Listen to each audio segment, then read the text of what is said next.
ঘন্টার কাজগুলো যদি আপনারা মিনিটেই করতে চান তাহলে কিন্তু ছোট ছোট একটু বুদ্ধি আপনাদের অ্যাপ্লাই করতে হবে সংসারের প্রত্যেক দিনের কাজে।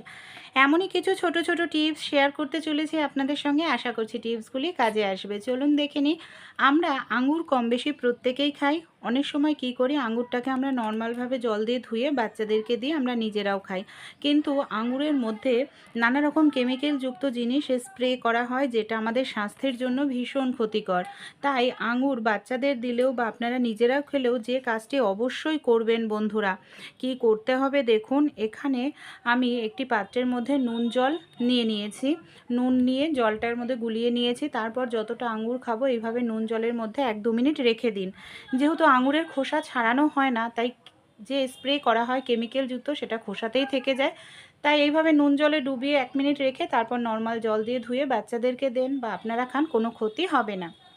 ভাত বা যখনই আমরা কোনো কিছু রান্না করি, এই যে গ্যাসের বার্নারটা এটা কিন্তু একদম গরম হয়ে যায়, আর এটাকে আমরা কাজে লাগাতে পারি। কোথায় কি কাজে আমরা এটাকে লাগাবো চলুন দেখে নিই। ডিম যাতে গরমে ভালো থাকে এর জন্য আমরা কি করি, ডিমটাকে ফ্রিজের মধ্যে রেখে দিই। কিন্তু ডিম ফ্রিজের মধ্যে রাখার কারণে দেখবেন ডিম একেবারে ঠান্ডা হয়ে থাকে, আর ঠান্ডা ডিম আমরা সেদ্ধ করতে গেলে আমাদের বেশ কিছু সময় অপেক্ষা করতে লাগে ডিমটা নর্মাল টেম্পারেচারে আনার জন্য। অনেক সময় হাতে সময় কম থাকে, তাই আপনারা কি করবেন, এই যে গ্যাসের বার্নারটায় রান্না করে নিলাম, বার্নারটা অনেকটাই গরম, এই বার্নারে চারপাশে ডিম দিয়ে রেখে দিন। তাড়াতাড়ি ডিম গরম হয়ে যাবে, নর্মাল টেম্পারেচারে চলে আসবে। এই ধরনের যে জুতোগুলো আমাদের বাড়িতে থাকে দেখবেন, এই জুতোগুলো অনেক সময় বিট মানে জুতোর নিচের যে বিটটা থাকে একদম নোংরা হয়ে যায়। কোথাও হয়তো যাওয়ার থাকে, তখন হয়তো সময় থাকে না জুতো ধোয়ার, আর জুতো জল দিয়ে ধুলে সেটা শুকাতে অনেক সময় লাগে। তাই যে কাজটি করবেন, এখানে আমি একটু টুথপেস্ট ভিনিগারের মধ্যে গুলিয়ে নিয়েছি পুরনো একটি ব্রাশের সাহায্যে। এইভাবে জুতোর নিচটা মানে জুতোর বিটটা আমি পরিষ্কার করে নিচ্ছি। এইভাবে যদি আপনারাও পরিষ্কার করেন, জল দিয়ে ধোয়ার প্রয়োজন পড়বে না। এইভাবে কিছু সময় একটু ব্রাশ দিয়ে ডলে নিয়ে ভেজা একটি কাপড় দিয়ে মুছিয়ে নিন। দেখুন আপনাদের জুতো একেবারে সাদা ধবধবে পরিষ্কার হয়ে যাবে। ভালো লাগলে টিপসটি ট্রাই করে দেখবেন। আমি মুছেও দেখালাম জুতোটা। জুতোর যে আরেকটি পার্ট রয়েছে দেখুন, দুটোর মধ্যে পার্থক্যটা দেখে বুঝতেই পারছেন যে কতটা সুন্দর পরিষ্কার হয়েছে। এমার্জেন্সি সময় ট্রাই করে দেখবেন।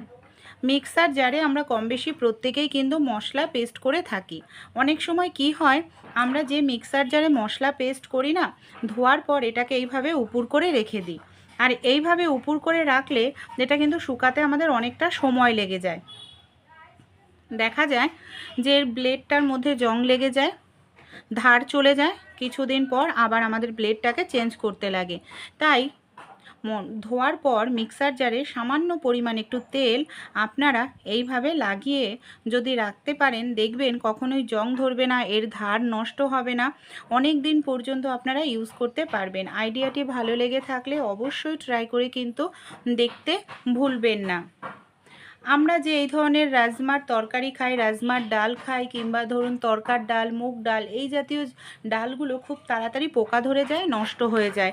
আর কিভাবে রাখলে সহজে পোকা ধরবে না, অনেক দিন পর্যন্ত ভালো থাকবে, অনেক দিন পর্যন্ত আমরা এই ধরনের ডালগুলোকে রেখে খেতে পারবো, এর জন্য ছোট্ট একটি কাজ করতে হবে। আমাদের বাড়িতে যে সর্ষের তেল থাকে, সর্ষের তেলের গন্ধটা ভীষণ স্ট্রং হয়, আর ডালে পোকা ধরে না। সামান্য পরিমাণ সর্ষের তেল মুগ ডাল, তরকার ডাল, এই ধরনের রাজমার ডালের মধ্যে যদি দিয়ে রাখতে পারেন, অনেক দিন পর্যন্ত ভালো ফ্রেশ থাকবে। তারপর এই ধরনের কোনো কৌটো নিয়ে নিন, কৌটোর মধ্যে এই ডালটাকে ভরার পর ডালের মধ্যে আপনারা একটি তেজপাতা দিয়ে রাখবেন, দেখবেন আপনাদের ডালে আর কখনোই পোকা ধরে নষ্ট হবে না। আর অবশ্যই টাইট করে ঢাকনাটাকে আটকে রাখতে হবে যাতে হাওয়া বাতাস না লাগে।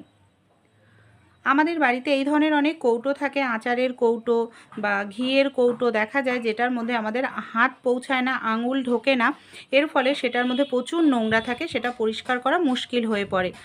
এখানে আমি একটি কসবাইট নিয়েছি, ছোট্ট একটি লাঠি নিয়েছি, কসবাইটটাকে সেই লাঠির মধ্যে ভালো করে পেঁচিয়ে নিয়ে গার্ডার দিয়ে আটকে নিলাম। তারপর সাবান লাগিয়ে নেব। এবার এটার সাহায্যেই দেখুন আমাদের যে বোতলটার নিচে হাত পৌঁছাচ্ছিল না, বোতলটার গায়ে প্রচুর নোংরা ছিল, এইভাবে যদি আমরা পরিষ্কার করি খুব তাড়াতাড়ি পরিষ্কার হবে, এমনকি সব নোংরা উঠে যাবে।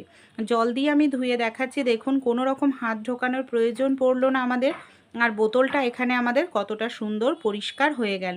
কেমন লাগলো আইডিয়াটি অবশ্যই কমেন্ট করে জানাবেন। ভালো লাগলে আপনাদেরও যদি বোতল থাকে আইডিয়াটি অবশ্যই ট্রাই করতে ভুলবেন না। আপনারা কখনো গ্যাস সিলিন্ডারে পেন্সিলের ব্যবহার করেছেন? কেন আমরা গ্যাস সিলিন্ডারে পেন্সিলের ব্যবহার করব চলুন দেখে নিই।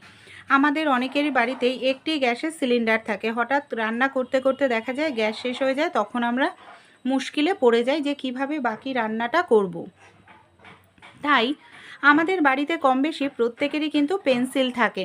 এখানে আপনারা একটি পেন্সিল নিয়ে নেবেন। যেদিনকে আপনারা গ্যাসের সিলিন্ডারটা লাগাচ্ছেন সেই দিনের ডেটটা আপনারা পেন্সিল দিয়ে যদি গ্যাস সিলিন্ডারের গায়ে লিখে রাখতে পারেন তাহলে কি সুবিধা হবে যে আপনাদের গ্যাস ধরুন 1 মাস যায়, 2 মাস যায়, সেই মাস শেষ হওয়ার আগেই আপনারা বুঝে যাবেন যে এই ডেটে লাগানো হয়েছিল, এই ডেটে শেষ হয়ে যাবে। তার আগেই আপনারা বুকিং করে দিতে পারবেন। এতে আপনাদের রান্না করতে করতে গ্যাস শেষ হলে আর চিন্তা করতে হবে না, কারণ সহজেই আপনারা গ্যাসটা বুকিং করে দিলে গ্যাস পেয়েই যাবেন।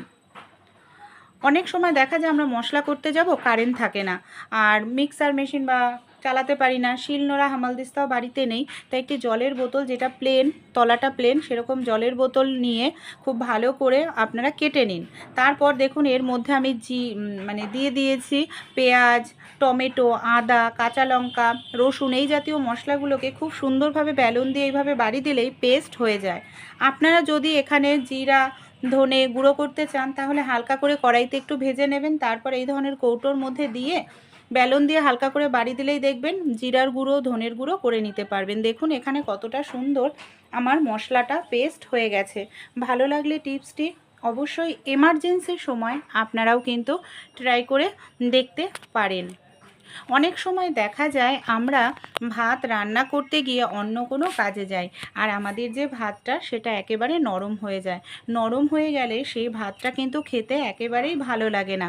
তাই কিভাবে আপনারা খুব সুন্দর ভাতটাকে ঝরঝরে করে নিতে পারবেন, এর জন্য ছোট্ট একটু টিপস অ্যাপ্লাই করতে হবে। আমাদের বাড়িতে কম বেশি প্রত্যেকেই তেল থাকে। রান্নার যে কোনো তেল ভাতের মধ্যে একটু দিয়ে দিন।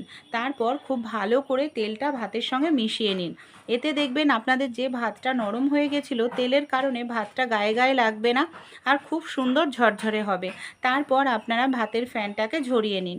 ছোট ছোট টিপসগুলি যদি আপনাদের একটু ভালো লেগে থাকে অবশ্যই কিন্তু আপনারাও আপনাদের